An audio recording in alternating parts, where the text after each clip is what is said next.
할렐루야.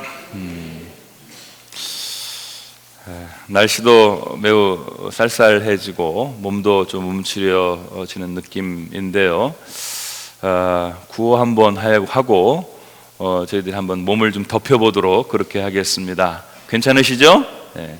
안 하는 것보다 해보면 훨씬 좋습니다. 자, 한번 구호 준비해 보겠습니다. 구호 준비. 2011 2000명 성령으로 전도하자. 엎드려 기도하고 일어나 전도하자. 일어나 전도하고 섬김으로 열매 맺자. 섬김으로 열매 맺자. 할렐루야. 아멘. 훨씬 낫습니다.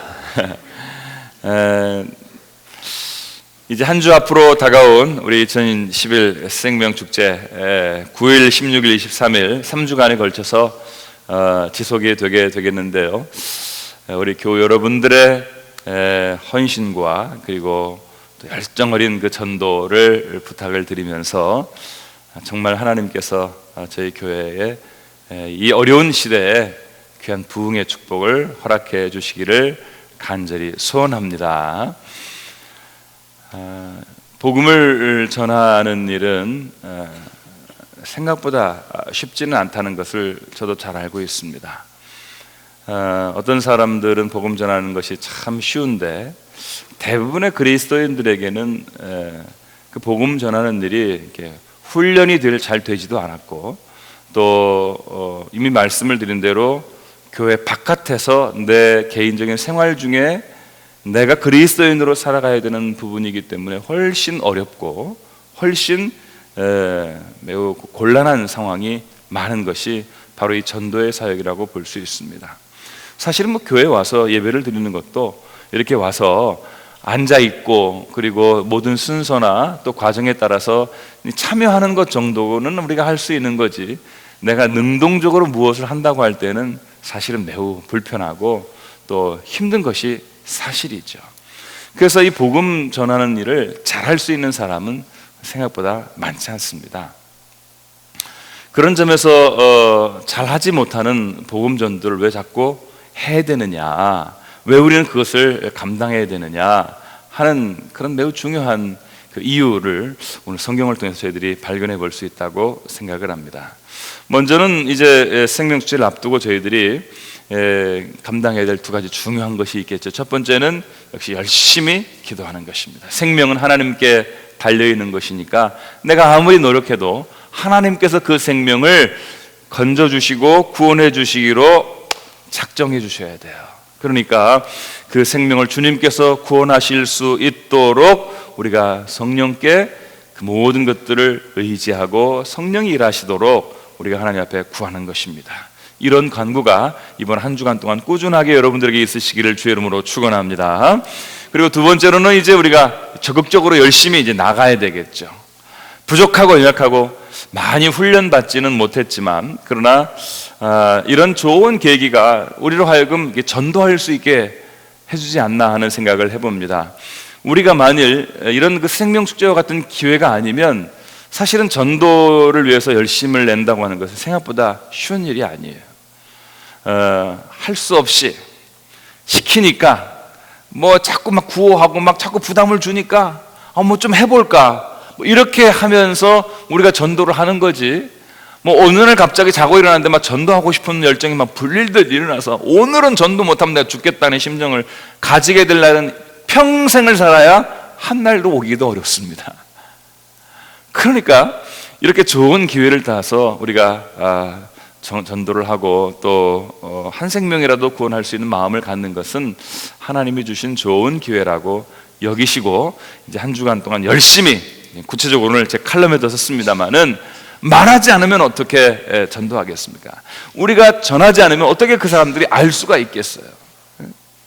기도만 하고 하나님 다 그냥 저절로 구원해 주시면 좋겠다고 하시는 이것은 제 칼럼에도 썼습니다만 그거는 뭐 주인이 노예를 부려서 일하려고 하는 거나 마찬가지예요. 그러나 주님이 우리의 노예는 아니지 않습니까? 우리가 주님의 일꾼이니까 주님이 말씀하시고 우리가 나아가서 헌신하고 일하는 것이죠.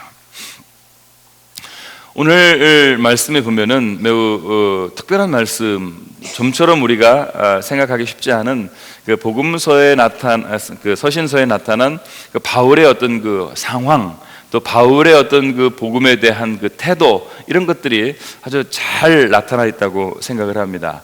그러니까 어떤 그 일반적인 어떤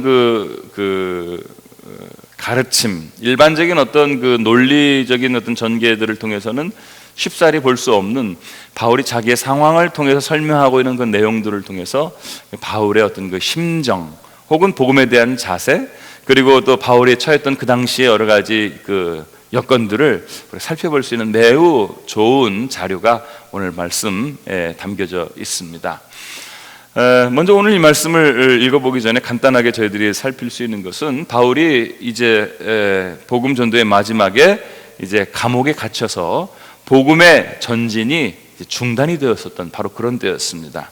더 이상 복음을 전할 수 없고 더 이상 하나님의 일을 할 수 없는 상태에 감옥에 갇히게 되었죠. 이 감옥에 갇힌 바울이 이상하게도 내가 나의 메인 것으로 인하여서 오히려 복음은 진전되고 있다라고 이렇게 오늘 말씀에서 표현해주고 있습니다. 오늘 말씀 같이 한번 여러분 보시겠습니까? 12절 말씀, 빌립보서 1장 12절 말씀 같이 한번 읽어보겠습니다. 12절 시작. 형제들아, 내가 당한 일이 도리어 복음 전파에 진전이 된 줄을 너희가 알기를 원하노라.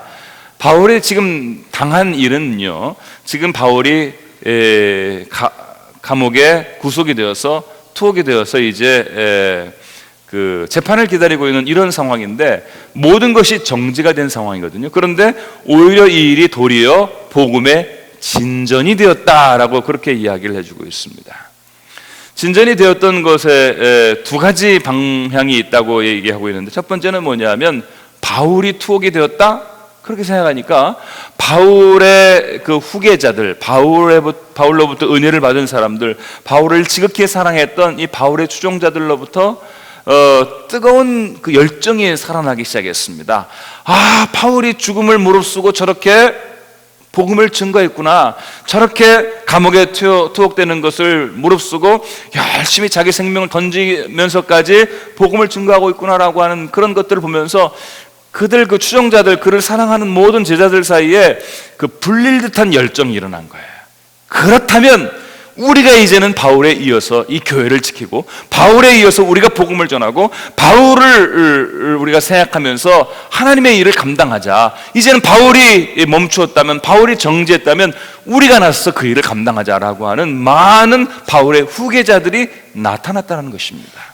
그래서 오늘 성경 보면은 바울을 하나님이 보낸 사도로 알아서 그를 정말 사랑하는 사람들이 이제 바울이 없을 때 바울보다 더 열심을 내서 일을 하고 있는 거예요. 이런 것들을 보면은요, 주의 일을 감당할 때 한 세대가 그친다고 해서 주의 일이 멈춰지는 것은 절대 아니에요. 한 세대가 그치면요, 반드시 주님은 다음 세대를 일으켜 주시는 것을 알 수 있습니다. 위대한 인물이 끝나가지만 그러나 하나님께서는 그 다음에 또 다른 인물을 세우셔서 당신의 일을 이어가시는 거예요. 여러분과 제가 그렇게 쓰임받을 수 있게 되기를 주의 이름으로 축원합니다. 누군가 그 위대한 일을 하고 그것으로 끝나는 것이 아니라 그 위대한 사람이 그 일을 마치면 그 다음 세대를 하나님께서는 다시 일으켜 주셔서 새로운 역사를 만들어 가도록 하게 하시고 그 사역을 점점 발전하고 진화시켜 나가신다는 사실을 우리가 기억할 필요가 있습니다. 그런 점에서 바울이 옥에 갇힌 것을 기호하려 해서 오히려 바울의 추종자들의 더 적극적이고 헌신적인 그런 복음 전도의 열정이 일어났던 것을 저희들이 오늘 말씀을 통해서 볼 수 있습니다. 왜 안 그렇겠어요? 나도 바울처럼 죽으리라, 나도 바울처럼 감옥에 가는 거 무릅쓰고 최선을 다하리라. 바울도 그렇게 했는데 나도 그렇게 살아봐야지, 이렇게 작정하고 결단하는 많은 사람들이 나오게 되었다는 것이죠. 근데 그런 점에서 보면은 바울이 옥에 갇힌 것이요, 어떤 의미에서 보면 그 당시에 그 잠잠해져 있고 소극적이었고, 그리고 바울의 어떤 그 사역에 짓눌려 있었던 모든 사역자들이 다시 한번 분연히 일어날 수 있는 기폭제가 되었던 것을 우리가 알 수 있습니다. 또 한 부류의 사람들이 있었습니다. 이 사람들의 이야기가 매우 재밌어요. 어떤 사람들이냐면 이 사람들은 바울이 감옥에 들어갔다라고 하는 소식을 치고 막 박수를 치고 좋아했어요. 야, 뭐 대놓고야 박수를 쳤겠어요, 복음 전하는 입장에서. 근데 속으로 박수를 친 것 같아요. 왜? 드디어 우리가 바울을 이기고 그리고 이 복음의 세력을 잡을 때가 됐다라고 주장하는 사람들이 생겼다 이 말이에요. 이 사람들이 왜 바울의 대적이었다고 이렇게 말할 수 있을까? 저는 오늘 이 말씀을 보면서 참 바울의 시대에도 주의 일을 하는데 이렇게 시기가 많았구나 하는 생각을 해보게 됩니다.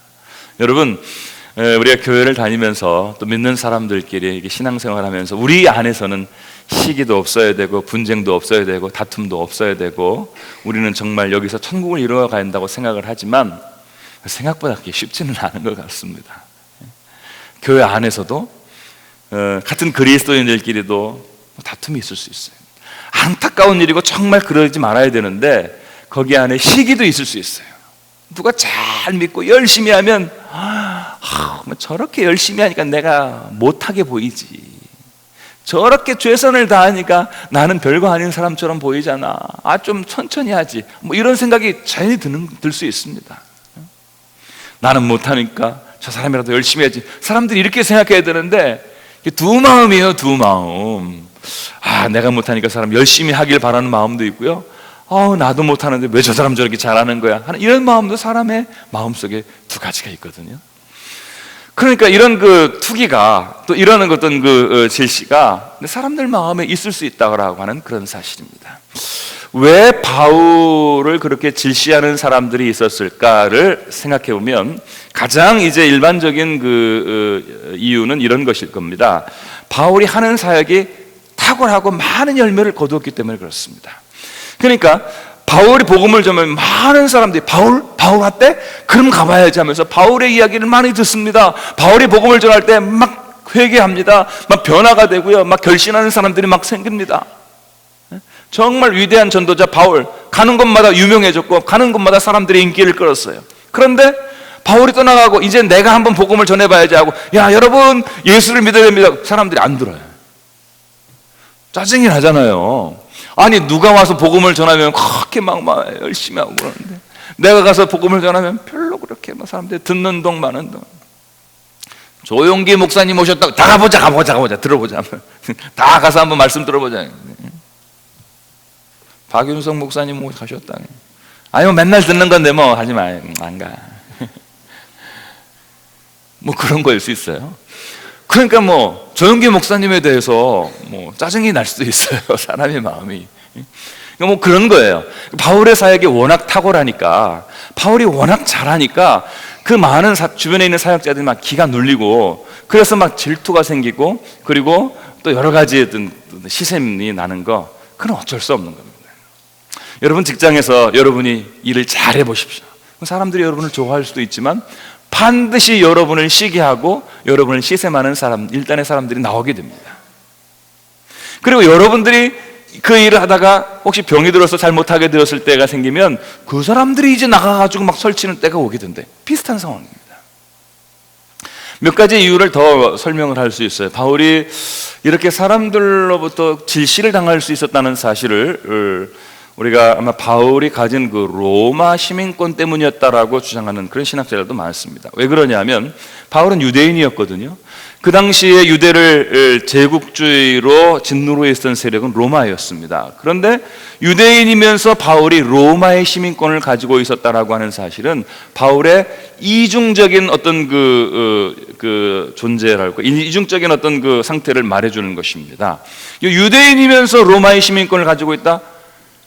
개인적으로는 상당한 어떤 그 권리이고, 그 당시에 유대인들은 함부로 투옥되거나 재판 없이 구속되는 것이 금지가 되어 있는, 로마인들에 대해서는 매우 인권이 발달되어 있고 사회적으로 보장된 그런 시대였기 때문에 아무나 로마인이 될 수도 없었고 대접할 수도 없었습니다. 그런데 사도 바울은 날 때부터 그런 로마인의 그 위치를 가지고 있었기 때문에 유대인들 사이에서 아마 로마인? 민족주의적인 경향을 가지고 우리를 압제하고 있는 저 로마 사람들이 시민권을 바울이 가지고 있단 말이야? 질시가 생기죠. 그렇게 기득권이고 좋은 어떤 위치에 가진 그 시민권을 우리는 못 가졌는데 저 사람은 가졌다? 우리를 압제하고 있는 저 제국주의 세력의 시민권을 가졌다? 그런 점에서 바울을 질시하는 사람들도 그 주변에 있을 수 있었을 것입니다. 또 다른 면에서는 바울이 이제 근동 지방의 이방 지역에서 복음을 전하는 사람 아니었습니까? 그래서 빌립보 지역, 에베소 지역, 또 모든 그 아테네라든가 또 로마 지역의 모든 이방인들에게 복음을 전할 때 바울은 유대인으로 나아갔던 것을 알 수 있습니다. 실제로 그가 출신이 유대인이니까. 근데 유대인이 이방인에서 복음을 전한다고 할 때 이방인들이 그것을 고깝게 받아들이는 사람도 있기는 하지만 또 어떤 사람들은 왜 유대인들이 와서 우리한테까지 복음을 전하느냐, 우리 안에는 인물이 없느냐, 이렇게 이야기하는 사람들도 있었을 것이에요. 근데 그런 점에서 보면은 이방인 지역에서 유대인으로 복음을 전하는 바울의 어떤 위치가 어떤 면에서는 많은 사람들이 환영도 받을 수 있었지만 굳이 꼬투리를 잡고 쉬게 하는 사람들에게는 그것도 하나의 빌미가 될 수 있었을 것이다, 이렇게 생각해 볼 수 있습니다. 또 하나 오늘 성경 말씀을 통해서 엿볼 수 있는 매우 중요한 단서 중에 하나는 뭐냐면 바울이 정말 예수님이 보낸 사도 맞느냐라고 하는 논쟁은 계속해서 그 바울의 사역 중에 있었던 것을 알 수 있습니다. 바울이 내가 사도다, 내가 예수님을 만났고 예수님이 나를 복음 전도자로 삼았다라고 하는 그런 주장을 할 때 아니 네가 언제 12사도의 한 사람이었느냐라고 주장하는 사람들이 있었어요. 여기에 대해서 이제 논쟁하는 장면들이 고린도전서 같은 데 많이 나오고 있습니다만은, 그러니까 바울이 예수님의 직접 보낸 직접 사도가 아니다라고 주장하는 사람들에 의해서 바울의 권위를 평가절하하고 그리고 그의 사역을 인정하지 않으려고 했던, 권위를 인정하지 않으려고 했던 일단의 사람들이 있었다는 사실입니다. 그러니까 이렇게 바울을 시기하고 바울에 대해서 여러 가지로 질시했던 사람들이 바울이 투옥이 되니까 드디어 이 시대의 복음의 패권을 우리가 가질 수 있겠다, 이렇게 생각을 하고 바울이 투옥된 것을 인해서 더 열심히 해서 이번 기회에 우리가 이 교회들의 주도권을 잡아보자라고 주장했던 사람들이 나타났다 이 말이에요. 바울이 감옥에 들어가가지고 빌립보 감옥에서 가만히 로마 감옥에 생각해 보니까 참 기가 막힌 일이거든요. 어떻게 이런 일이 무슨 할 수 있을까 생각을 하지만 바울이 이 일을 놓고 하나님 앞에 기도했던 것 같아요. 그리고 깨달았습니다. 뭘 깨달았느냐? 나를 정말 사랑하고 나를 따르고 그리고 나의 추종자가 되고 그리고 나를 대신해서 복음을 전하려고 하는, 나를 사랑하는 그 사람들의 복음 전도나 나를 질시하고 나를 미워하고 나를 견제하기 위해서 내가 투옥됐다고 그러니까 이제는 내 대신 그 복음의 패권을 잡아오기 위해서 열심히 복음을 전하는 그 사람이나, 복음을 전하는 것은 똑같다 이 말이에요. 전파되는 것은 역시 결국은 그리스도이기 때문에, 그래, 결국 그리스도께서 전파되고 하나님께서 이 일을 통해서 영광을 받으신다면 나는 어찌 돼도 좋다, 이것은 정말 기뻐하고 기뻐할 일이다, 이렇게 말해주고 있는 거예요. 이게 바울의 태도입니다. 여러분 14절부터 한번 우리 18절 말씀까지 같이 한번 읽어보도록 하겠습니다. 14절부터 같이 읽습니다. 시작. 형제 중 다수가 나의 매임으로 말미암아 주 안에서 신뢰함으로 겁없이 하나님의 말씀을 더욱 담대히 전하게 되었느니라. 어떤 이들은 투기와 분쟁으로, 어떤 이들은 착한 뜻으로 그리스도를 전파하나니 이들은 내가 복음을 변증하기 위하여 세우심을 받은 줄 알고 사랑으로 하나 그들은 나의 매임에 괴로움을 더하게 할 줄로 생각하여 순수하지 못하게 다툼으로 그리스도를 전파하느니라. 그러면 무엇이냐? 거칠애로 하나 참으로 하나님 하나 무슨 방도로 하든지 전파되는 것은 그리스도니 이로써 나는 기뻐하고 또한 기뻐하리라. 아멘. 거칠애로 하든지 참된 것으로 하든지 어쨌든 전파되는 것은 그리스도니 나는 기뻐하고 기뻐할 것이다. 저는 이것이 그 바울의 그 경륜이라고 생각합니다. 믿음의 경륜이, 믿음의 내공이라 이 말이에요. 믿음의 초보적인 단계에 있는 사람들은 이런 그 자기를 질시하고 자기를 견제하고 자기가 투옥이 됐다고 그러니까 막 좋아해가지고 복음 전하는 모습을 보면서 아마 상처를 받을 거예요. 야, 뭐 저런 인간들이 다 있냐? 어떻게 복음을 전한다고 그러면서 저럴 수가 있느냐? 아니, 복음에 대한 순수한 열정과 주님이 보내신 그 사명을 가지고 정말로 뭐 내가 투옥이 되든지 말든지 자기는 자기네 사역을 열심히 감당하면 되는 거지, 뭐 나 때문에 그렇게 복음을 더 열심히 전하고 나 때문에 복음을 안 전하고 뭐 이럴 수가 있는 거냐? 복음의 내공이 그 신앙의 내공이 뭐 짧은 사람이라면 그것 때문에 막 속상하고 막 상처가 되고 막 짜증이 나고 미워지고 막 그리고 막 온몸의 기운이 쫙 빠졌을 거예요. 왜? 신앙의 경륜이 짧으면 이렇게 됩니다. 그 보기 싫은 사람들이 생기고 내가 볼 때 가당치도 않은 일들을 하며 또 여러 가지 상처를 나한테 주면 경륜이 짧은 사람은요 금세 넘어집니다. 금세 실족합니다. 금세 시험이 듭니다. 어쩌면 나한테 그런 일이 일어날 수 있느냐 이렇게 여기는 거죠. 그런데 바울은 아마 많은 신앙의 경력을 이어오면서 이런 것들을 깨닫지 않았을까 생각합니다. 나는 복음을 전했는데 내가 그러면 나는 온전한 사람이냐? 바울은 그걸 본 것 같아요. 자기 자신을 돌이켜볼 때 내가 복음 전한 그 모든 것들은 정말 온전한 사람이었냐? 내가 온전한 복음을 전한 정말 온전한 사역자느냐라고 할 때 바울이요 성경에서 자기 자신을 이렇게 고백해주고 있는 내용들을 보면은 그는 자기 자신에서 뭐라고 말하고 있냐면 나는 죄인 중에 괴수다 이렇게 말하고 있어요. 괴수가 뭐예요? 괴물의 톱이라 이 말이에요. 괴물의 머리라 이 말이에요. 괴수예요, 괴수. 나는 죄인 중에 괴수다. 나는 진짜 못된 인간이다. 나 같은 사람은 죽음 마땅한 존재다 라고 말하면서 나는 겉과 속이 완전히 다른 이중적인 존재다 이렇게까지 말하고 있어요. 로마서 7장 같은 데 보면은 그러니까 나 같은 사람이 복음을 전한다? 나 같은 사람을 하나님의 그 사역자로 나를 써주신다? 이건 도무지 감당할 수 없는 것이지만 오늘 내가 나 된 것은 하나님의 은혜로 된 것이다. 그는 그렇게 고백해 주었어요.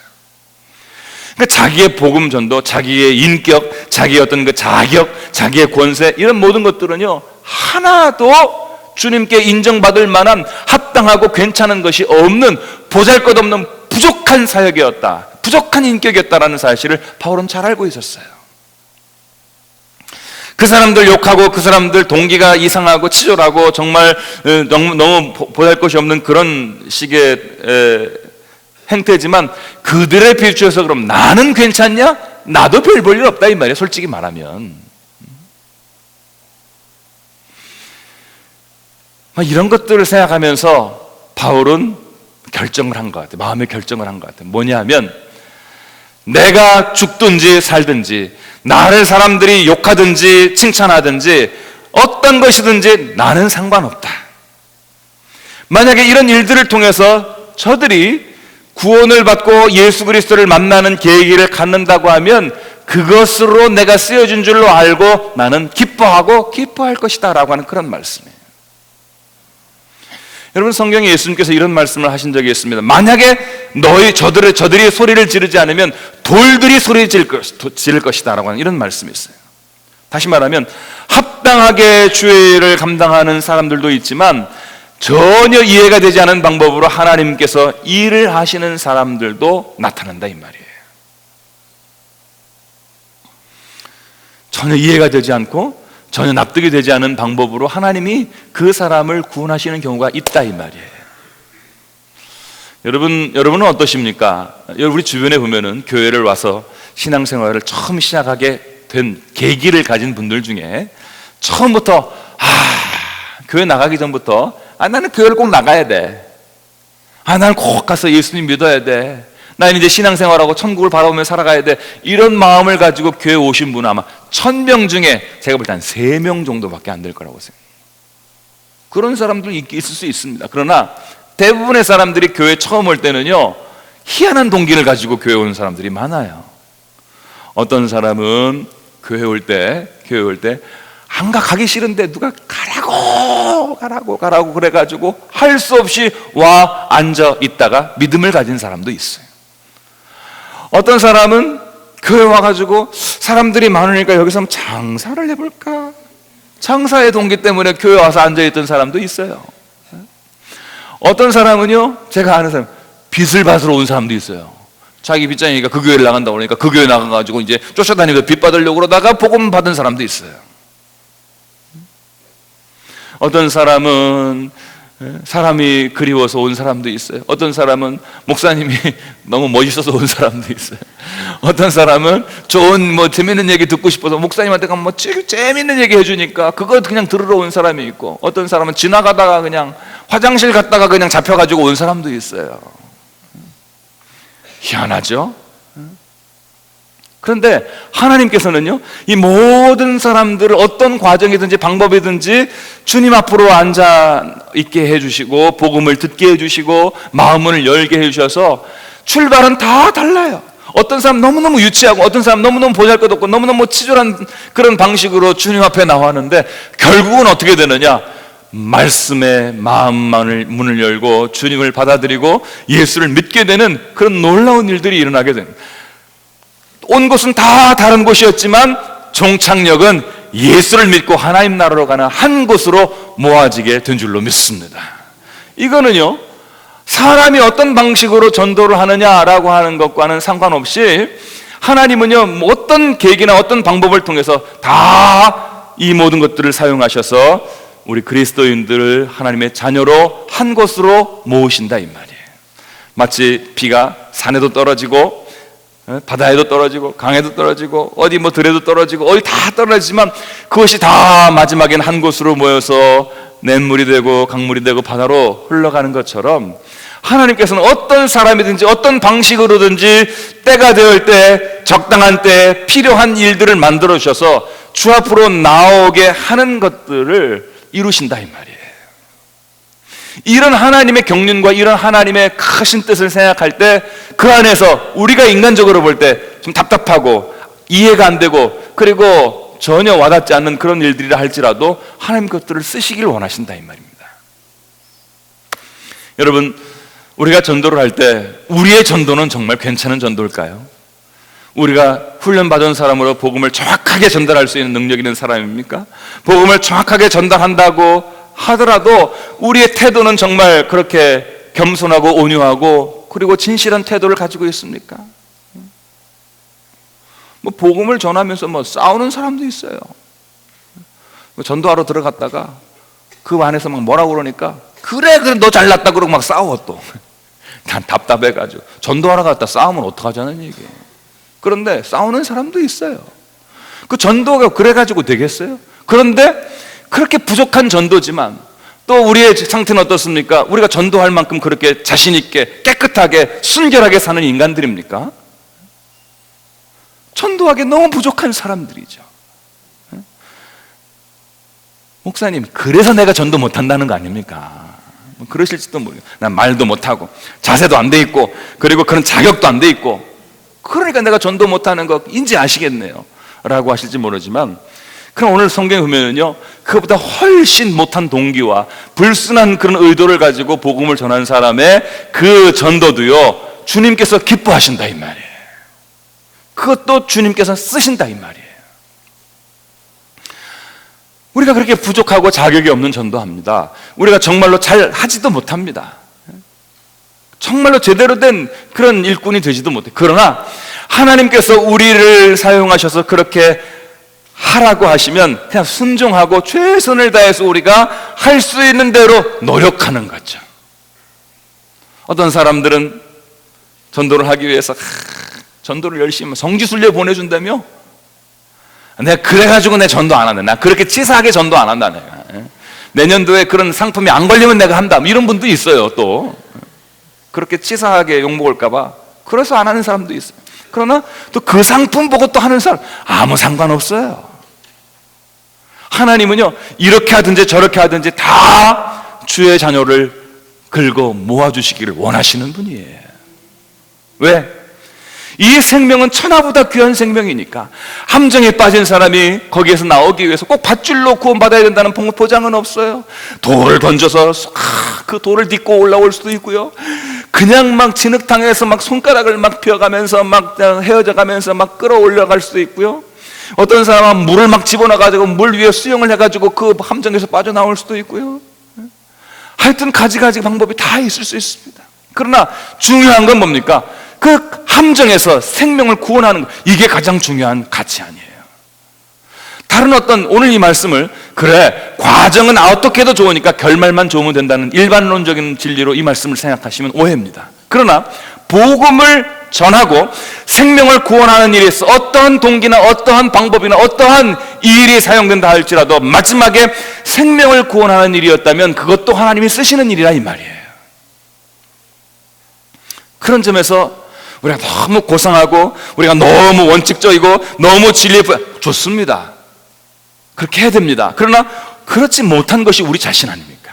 그럴 만한 자격도 안 되고 능력도 안 되고 너무너무 부족한 것이 사실이지만, 그러나 우리같이 최선을 다한 노력을 통해서 하나님께서 혹시 우리를 사용하셔서 그 생명을 구원해 주시는 놀라운 역사가 일어난다고 하면 하나님이 우리를 사용하시고 그 구원되는 생명을 인해서 주님은 기뻐하여 주실 줄로 믿습니다.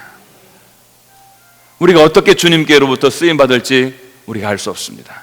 그러나 주님이 우리를 쓰신다고 하면 내가 준비가 됐건 안 됐건 간에, 내가 제대로 된 사람이건 아니건 간에 주님이 나를 쓰신다고 하면 주님 내가 사용되길 원합니다. 내가 쓰임받기를 원합니다. 그렇게 순종하시면서 이번 한 주간 동안 뭐 되든지 안 되든지 잘하든지 못하든지 여러분 최선을 다해서 한번 도전해 보시기 바랍니다. 주님께서 여러분들을 사용해 주실 줄로 믿습니다. 여러분들을 통해서 그들이 주 앞으로 나오게 되면 어떤 경로를 통해서든지 주님은 기쁨으로 그들을 받으시고 종국에는요 그들의 생명을 구원하시는 놀라운 선으로 그리고 놀라운 축복으로 그들을 이끌어 주실 줄로 믿으시기를 바랍니다. 이 믿음을 가지고 부족한 우리가 쓰임받는다고 할 때 감사한 일이죠. 하나님 나 같은 자도 나 같은 돌도 써주신다라고 하는 생각할 때 감사하죠. 그런 감사한 마음을 가지고 기꺼이 주님 앞에 부족하지만 쓰임받는 저 여러분들이 되실 수 있기를 주의 이름으로 축원합니다. 기도하겠습니다. 자비하신 아버지 하나님, 오늘 주께서 저희들에게 주신 말씀을 마음에 깊이 새기며 하나님, 내가 보잘것없고 부족하고 자격이 없고 모든 면에서 허물이 많은 존재라 할지라도 주님이 나를 사용하신다고 하면 그것은 기뻐할 일이며 우리가 기꺼이 쓰임받을 수 있도록 주여 역사하여 주시옵소서. 주님이 저희들을 사용하시고자 할 때 아멘으로 순종하게 하시고 주님 마른 막대기만도 못하고 정말로 보잘것없는 이 돌과 같은 존재 주님이 쓰신다고 하시면 기꺼이 순종하고 내어놓게 하여 주셔서 하나님 놀라운 역사가 일어나게 하시고 놀라운 기적이 나타나게 하셔서 우리를 통해 그 귀하고 천하보다 귀한 생명이 건진받고 구원받는 놀라운 역사가 일어나게 하여 주시옵소서. 예수님 이름으로 기도 올리옵나이다. 아멘.